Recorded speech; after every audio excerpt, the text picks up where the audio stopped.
Arne Duncan, former U.S. Secretary of Education and author of the new book, How Schools Work. Great to have you here. Thanks for having me. I appreciate the opportunity. If you had to grade the state of our schools right now in the U.S., what mark would you give it? Oh, wow. I'd say incomplete. And let me be clear, there are some extraordinary schools, extraordinary school systems, but across the nation we have a long way to go. And I talk about it in the book in terms of early childhood education. We rank 30th in providing access. We should be ashamed of that. Math and reading scores usually 15th to 30th. College completion 12th to 16th. We're not top 10 in anything. And so I feel this huge sense of urgency that we have to get better faster. Why aren't we in the top 10 of anything? Is it because of a lack of funding, a lack of focus, all of the above? I would argue a lack of political will. And I think education should be the ultimate bipartisan or nonpartisan issue. No one has a monopoly on good ideas, but I talk about the lies in the book, and one of the big lies for me is we all say we care about education, but none of us vote on education. And we don't hold any politician, a mayor, a governor, a congressman, a senator, a president, accountable for increasing access to high-quality pre-K, to raising high school graduation rates, to making college more accessible and affordable. And let me be clear, I don't blame the politicians, I blame us as voters. So our schools are doing much worse than other areas across the world. Yes, we definitely are not where we need to be if we want to keep high-wage, high-skilled jobs in America. As you know better than anyone, we're in a flat world now. We're in a globally competitive economy. And I want those jobs here, not in India, not in China, not in Singapore, South Korea. But the only way those companies are going to stay here is if we have a fantastically educated workforce. But our economy is doing better than Europe, than parts of Asia, South America. So how do you grapple with that sort of dichotomy? Yeah, no, that both are true, but what I worry about now is the divide between the haves and have-nots in our country. And for me, that's we have racial divides, we have income divides, so we actually have divides based upon educational opportunity. And for me, education should be the great equalizer. It shouldn't matter your zip code, your socioeconomic status, your race. If you work hard, have access to great education, anything should be possible. But candidly, that's not true universally, not even close to being true. And that divide between the haves and have-nots worries me deeply. What does that divide mean for the long-term health of the U.S. economy? Well, I'll get to the economy in a second. What it means for me is that we're not breaking cycles of poverty. It means we're, again, exacerbating these divides. I worry about our civically engaged democracy. I think you have to be educated to really participate and feel included. And so I worry for our nation's economy. I worry for the very fabric of our nation, for our democracy, that where people are marginalized, when they feel no one cares about them, when they feel they don't have an opportunity, that's a pretty scary thing. And I think we're seeing some of that, actually a lot of that, today. Can you talk about the highlights during your tenure as Secretary of Education in the Obama administration and things that you wish you could have done? Sure, I'll talk about successes and failures, and there's plenty of notes on both sides of that ledger. So on the successes, thrilled that we were able to put more than $1 billion behind access to high-quality pre-K. That's the best investment we can make. James Heckman, a Nobel Prize-winning economist at the University of Chicago, talked about a 7-to-1 ROI. You almost never see that in any form of government. So thrilled we were able to do that. We were able to help get high school graduation rates to all-time highs of 84%. To be clear, that's nowhere near high enough. This is not mission accomplished, but it was moving in the right direction. Third, we were able to put $40 billion behind Pell Grants to make college more accessible and affordable, and did that without going back to taxpayers for a nickel. That was wildly controversial in D.C., but we thought it was absolutely the right thing to do. On the failures, two huge ones that trouble me to this day. One is we didn't get any form of immigration reform passed. And for me, that would have been able to get financial aid, college financial aid for dreamers. And so what we have is young people who have lived here basically all their life, who have gotten great grades, who have been community leaders, some are valedictorians, and yet we deny them the opportunity to go to college. And for me, these are the future innovators, the future entrepreneurs, and we're cutting off our nose to spite our face. And then I'm really passionate on the issue of gun violence. And President Obama's toughest day, and he dealt with the toughest issues on the planet, was the day of the Sandy Hook massacre, where you had 20 babies and 5 teachers and a principal killed in Newtown, Connecticut. And subsequent to that, we got zero done in terms of gun legislation. And unfortunately, those tragedies continue to happen. Yeah, we've had several high-profile ones this year, in recent years. I mean, they're all important, they're all devastating. What is the answer to that? Is it within the Department of Education, or is it a broader political issue? It's not solely within the Department of Education, but we have to care about it passionately. For me, this is a societal issue. This is honestly a made in America issue. This doesn't happen in Canada, in England, in Australia, in Japan. And some of these issues are harder intellectually. This issue is not hard intellectually. This is not looking for a cure for cancer. This is not rocket science. We simply lack the political will to keep our children and our families safe, and the consequences of that are devastating. I've said, and not everyone agrees, but I think we value our guns more than we value our children. What do you make of some of the young people who are kind of leading the force to put forth more gun regulation in this country? I'm unbelievably encouraged and inspired. I've been very pessimistic on this issue, and the young students from Parkland, Florida have been amazing. They've been doing a ton of work with our students from Chicago, who I'm working with, and from around the country. My family and I went to the march in DC, and I think they are going to lead the country where we need to go. I think they're going to succeed when we as adults have failed, and all the time when I meet with young people, I apologize. I say, we as leaders, we as educators, we as parents have not allowed you to grow up free of fear, and we've allowed you to be traumatized over and over again, and that's, I'm so sorry about that.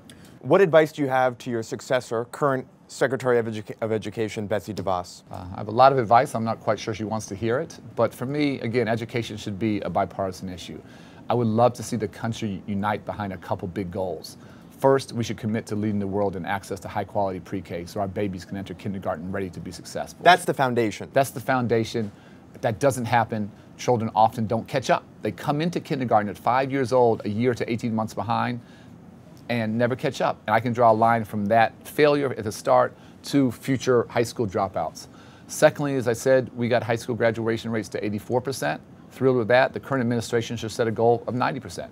And then third, we should aim to lead the world in college completion, be that four-year universities, two-year community colleges, trade, technical, vocational training. Doesn't matter to me. Those are all great options. But what really troubles me is we don't hear any talk, zero talk about any of those goals coming from the current administration. Let's talk about specific skills, financial literacy. How would you grade our schools in the U.S. on that front? You know, we have a long way to go. I know you've had huge passion for that and worked hard at it, and I appreciate that so much. So I talk all the time about what I call a well-rounded, world-class education. And yes, reading is important and math is important, but so is civics education.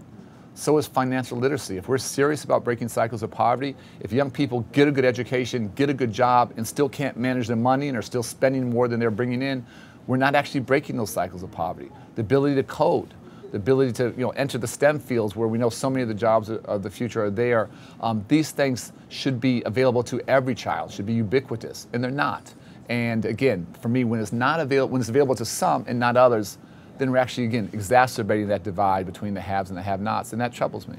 I guess in terms of all the issues facing our school system, where do topics like financial literacy, software, coding, those kinds of skills, where does that rank in the list of important things to fix in our schools? I would argue not high enough, and I would argue, again, those types of skills in other countries, every child is learning how to code.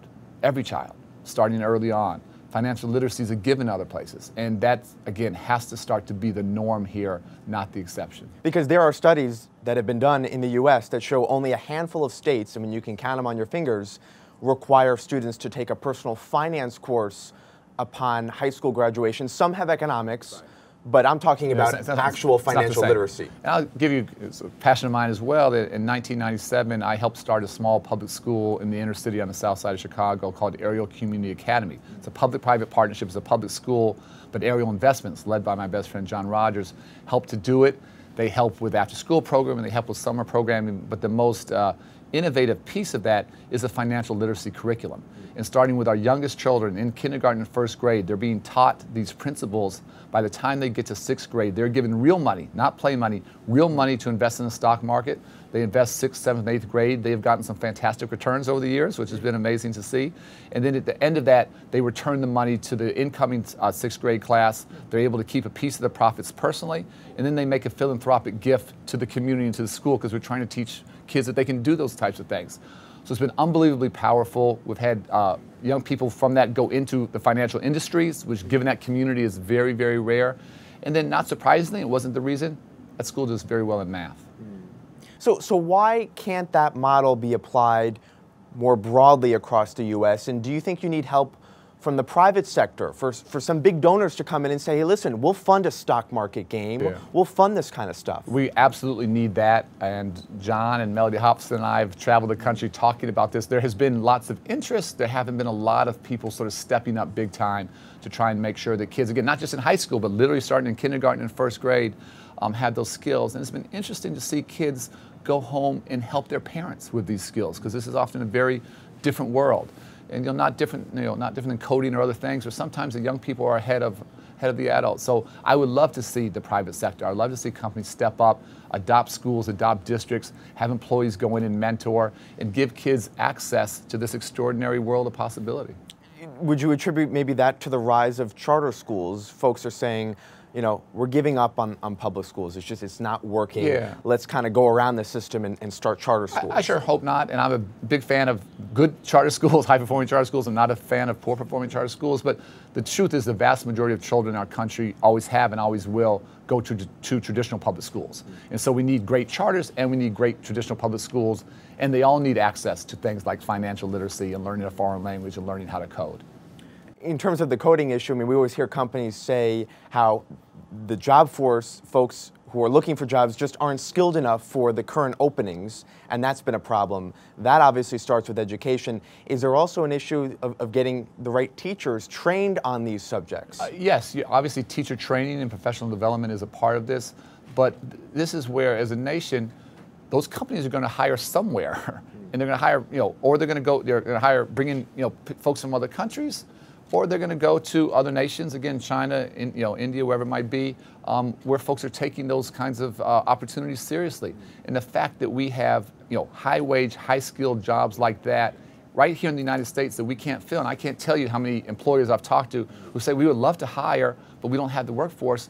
We in education have to look ourselves in the mirror and say we do better, and we need the partnership. We don't need finger pointing. We need the partnership from industry to come in and start to teach those skills at a much earlier age. So are you aware of any efforts right now being done to boost financial literacy, to boost coding skills, a lot of these topics for the future? Absolutely. Again, I gave you the example of Ariel Community Academy. State of Maryland's done some interesting things in terms of financial literacy. I'm on the board of a fantastic company called Pluralsight that's really trying to help. They just went public. Just went public. They're doing an amazing job, and Aaron and the team are committed not just to doing well, but doing good, and they have a nonprofit foundation they're setting up to try and help bring these skills, into schools. And so there is innovative work, but for me, always, can we scale? Can we go faster? You mentioned Pell Grants earlier in our discussion. Let's talk about the cost of college, because student loan debt is now over $1 trillion, well over $1 trillion. What is the answer to why college is so expensive? There's no one simple answer. I will say what we've seen over time is we've seen states disinvest, cut investment across the board, early childhood K-12, but also to higher education. When they disinvest, that cost doesn't go away. That cost gets passed on to the young person, to the student, and to the family. And that's part of the reason, a significant reason why you're seeing that debt continue to increase. And that is troubling. The worst case scenario is when people take that debt and don't get a degree. So the truth is when you graduate, although that debt is high, most folks then have the skills and the qualifications to get a good job. But those who take on the debt and never graduate are left in a very tough situation. You always ask, what are the counterexamples? I'm a big believer in the push for free community college, and we're seeing that across the country. One of the best examples I give is the state of Tennessee. It's led by a Republican governor, Governor Haslam, who I happen to be a huge fan of. Some people might say, well, free community college, that's like out of the Democratic playbook. Well, he's provided that for every person in the state of Tennessee. And he does it because he thinks it's the right thing for individuals, to strengthen families, and guess what? To keep high-wage, high-skilled jobs in the state of Tennessee. How do they pay for it?